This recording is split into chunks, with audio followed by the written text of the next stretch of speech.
I was 18 years old and just graduated high school 3 months prior. I was married. I eloped my senior year of high school. We had rented a very small one-bedroom house that was across the street from the bank where I worked as a teller. We hadn't lived there very long, maybe a month or so. We were young and barely making ends meet, so there were not a lot of decorations, pictures, etc. I was always a very trusting person. I was raised in the country and in times where you could leave your windows open and your doors unlocked. I was always taught to see the good in people.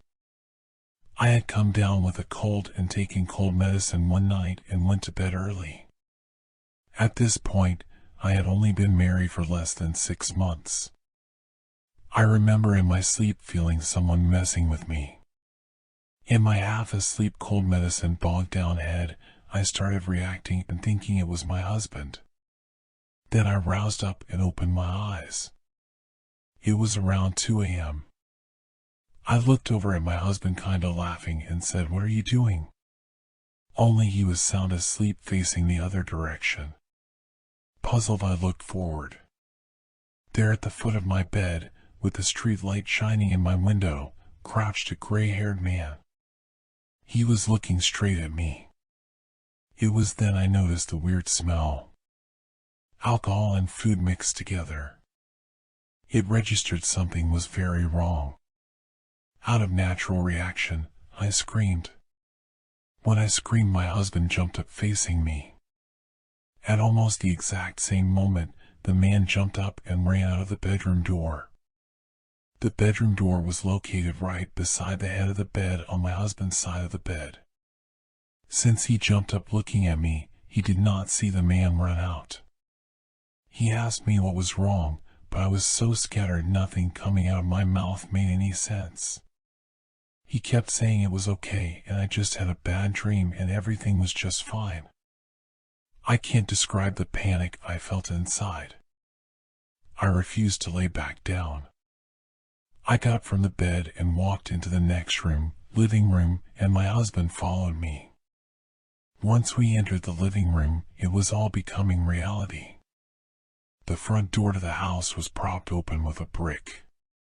The rocking chair we had was moved out of the way of the doorway to the bedroom. My assumption is he was making sure he had a clear shot of the house. Laid all over the floor was the contents of my purse. Only a few dollars was missing, my social security card, a change purse, and a photo. Seeing as how we were young and broke, we didn't have a home phone. Cell phones were not a thing at this time. We were trying to get pants and shoes on to go call the cops when we heard a car door shut. I started screaming, "Oh my God, he is going to steal our car." My husband went to the door to see a female officer walking towards our house. I immediately started rambling how there was a man, he was in my house, he messed with me, he touched me and I needed help. I know I looked like a crazy person who was babbling nonsense. The officer calmed me down and asked me to tell her what happened. I repeated myself. She asked if I knew what he looked like and if I could identify him. I said yes. To this day, that man's face and hair haunt my thoughts. It is permanently in my brain. She then went on to explain that she was making rounds and found a man running across the road suspiciously. She stopped him and was taking him for public intoxication. When he got into the back seat, he was trying to stuff my change purse inside his pocket. She took it and reverse searched my social security number to find that I lived just a road over from where this man was picked up. Divine intervention. The man claimed I was a friend of his and he had left my house not long ago from hanging out. My house was fingerprinted and pictures taken, diagrams drawn. They tested his hands and fingernails for my DNA. I had to go to court and testify. I found out I was pregnant just weeks later. I had constant nightmares and became very jumpy. The stress from everything threatened my baby, so we agreed to accept a plea bargain. aggravated sexual assault and battery among some other charges for breaking and entering and theft of property. I found out he was living in a camper that was parked in front of the bank where I worked. That month I was the teller assigned to drive through. I was facing his camper daily. I walked to and from work because it was just across the street and took more effort to drive. Plus we only had one car. They also found other items from my house inside his camper upon searching it. That confirmed he had been in my house before. He actually saw my husband in the bed next to me and walked around him to my side of the bed. He was on a mission. I finally got through court, he was sentenced, and I tried to move on. About 4 to 5 years later, I received a phone call from the police department a city over. There was a new law passed and every prisoner that was in prison for a sexual-related offense had to submit their DNA. There is a hit. The same man who broke into my home had hit on a series of high-profile rape cases in the next city over. They were brutal. No one ever saw him.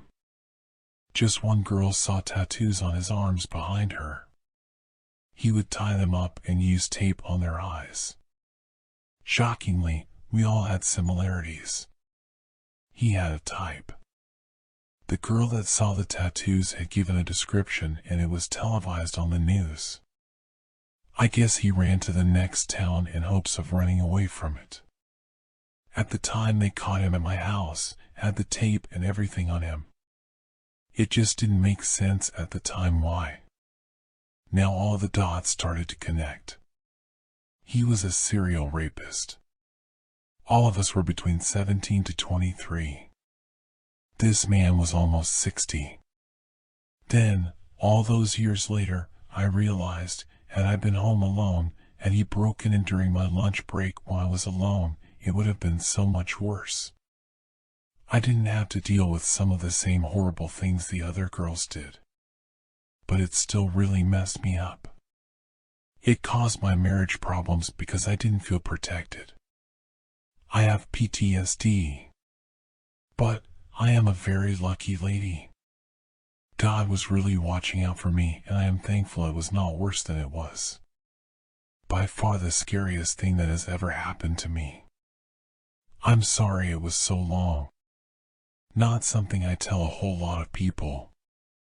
I had a friend not believe me one time, saying it was crazy sounding until she saw the sentencing on the news. I was used as a witness for the other girl's case, showing the career history of the man and all of the similarities. He was sentenced and put away for the rest of his life.